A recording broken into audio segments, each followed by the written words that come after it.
The air's going to get thinner the higher we go up. You are going to be breathing heavier. Your heart is going to beat hard. You are going to blow a bit. I feel like I can do it, but we'll see when we get closer to the top. There is going to be some sort of bouldery areas where we're going to be scrabbling on. I have fallen off Snowdon previously, broke 2 ribs. I'm hoping that doesn't happen again. At the minute, it just feels like a Sunday walk up the Malverns, but I'm sure it's going to get much tougher. Going to be no walk in the park, you know. We want to test them a little bit. We're going to take them out of their comfort zone, so we're going to push them Snowdon.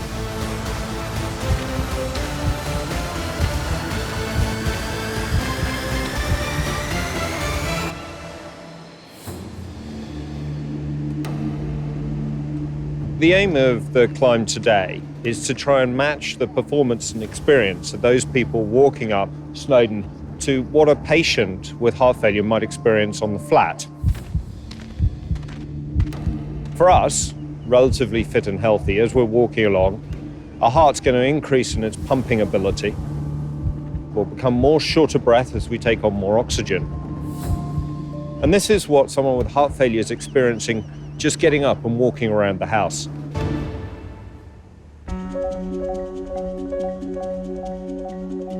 I'm walking for Rob. I don't know anything about heart failure, really. I'm looking forward to learning about what Rob goes through, what he experiences and the difficulties he has in just everyday life. It's not something we are used to or we get to experience, so it's interesting to find out what he goes through.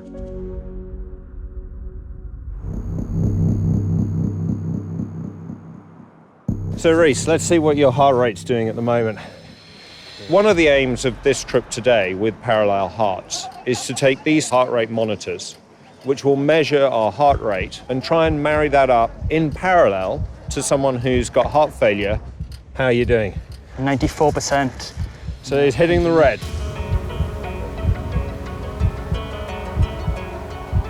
So this means that in terms of how fast your heart is going, you've only really got a few percent left. So you're very close to the limit where you are right now. Yeah.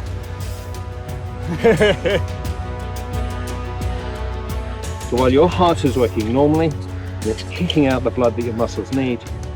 Someone with heart failure, they might be going as hard as you, but the heart is just wibbling. I'm definitely getting a better understanding. Legs are hurting after going up the hill. It's a big realization for me for what it takes for me to get to the point that Rob, he gets every day. It's eye-opening.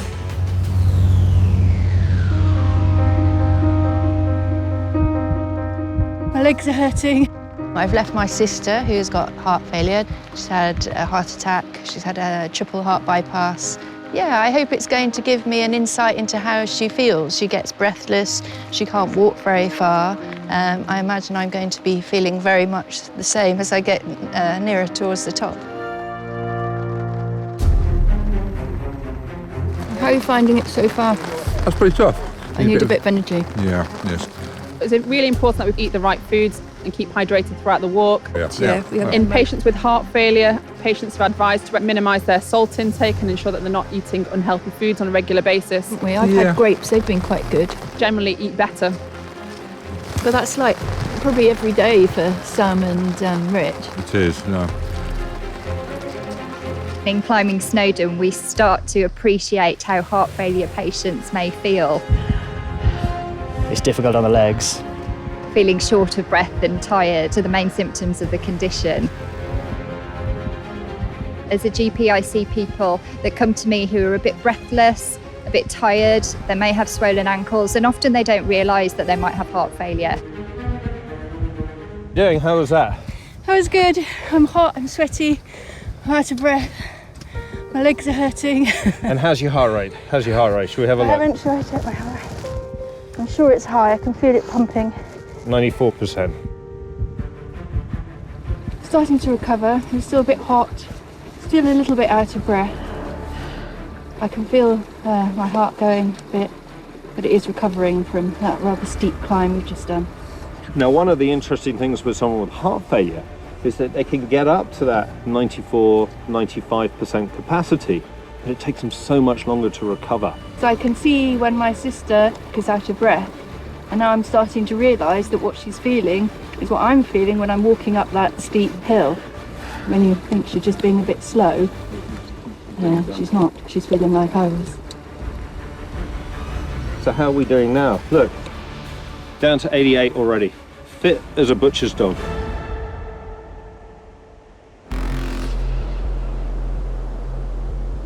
About halfway now. And so we're going to push it really hard now up. Physically, they start to experience cramps. Feet are getting heavier. A bit more laboured. The steps start getting bigger and more inconsistent. And what you're going to find is that the legs are starting to take the toll a little bit. My legs are hurting.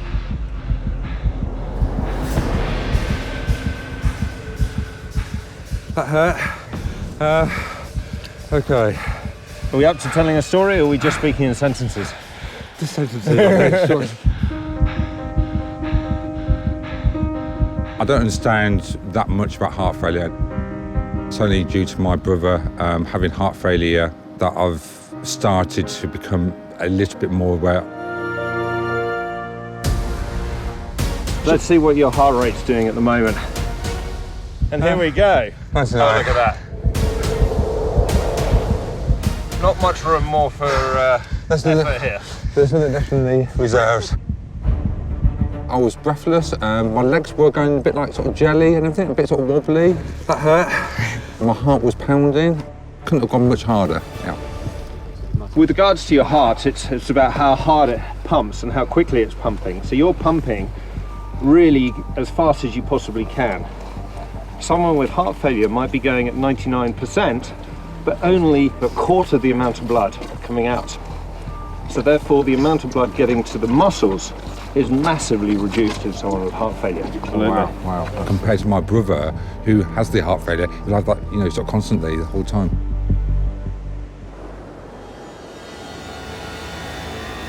Another of the problems that people with heart failure get, which is also common in society, is anemia. And the commonest cause of that being iron deficiency. Can give you those symptoms of shortness of breath, feeling slightly foggy in the mind, not able to concentrate properly, slightly queasy, short of breath, heart racing. And those symptoms, on top of an illness such as heart failure, compounds it and makes it much worse. A bit like the bad weather on top of climbing a mountain. Right, last push now, scree path up to Snowdon. The weather's going to kick in, the temperature's going to drop, start biting into people.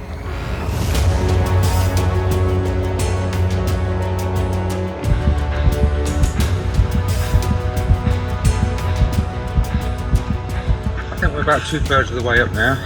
It's getting steep. Mentally, they're doing all right. They've been eating lots, drinking lots, and that keeps morale nice and high. Heart is working hard. The psychological aspect of an illness is vital. Getting very rocky. Imagine if they had to do this every day. Every single day. No break, no Sundays off. That psychological gnawing away at getting at you, that illness, really will bring on the anxiety and depression that is common and not talked about with people with chronic disease.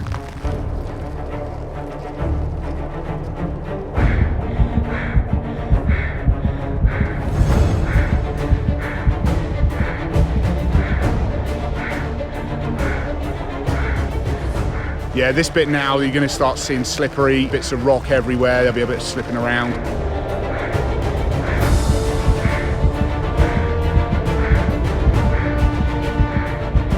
Physically, mentally, this sort of weather, your temperature's going to drop very quickly, the cramps will kick in, and they're going to start to feel that they're really out of breath. And you can imagine, like somebody with heart failure and so on, in everyday life, they're going to be feeling this most of the time.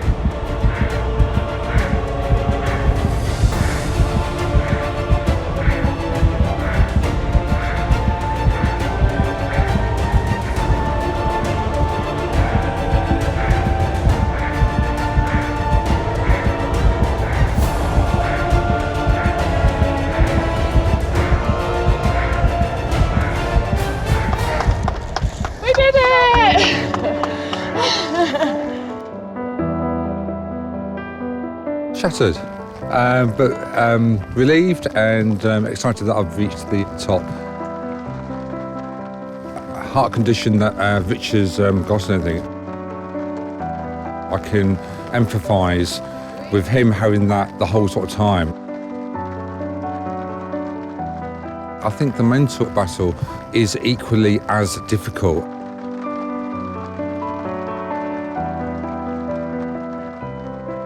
Good to get to the top. Yeah, it was a big relief. It was difficult. I'm glad to be at the top now, yeah. It was tiring, really tiring. I really had to push to get up there.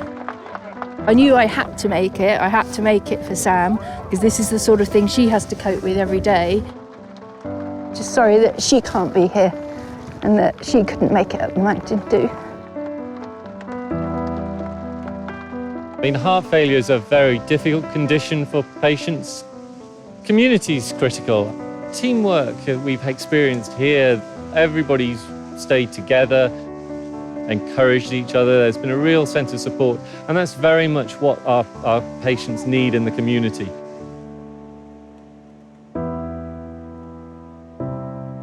Having a strong family around them to support them and also to push them.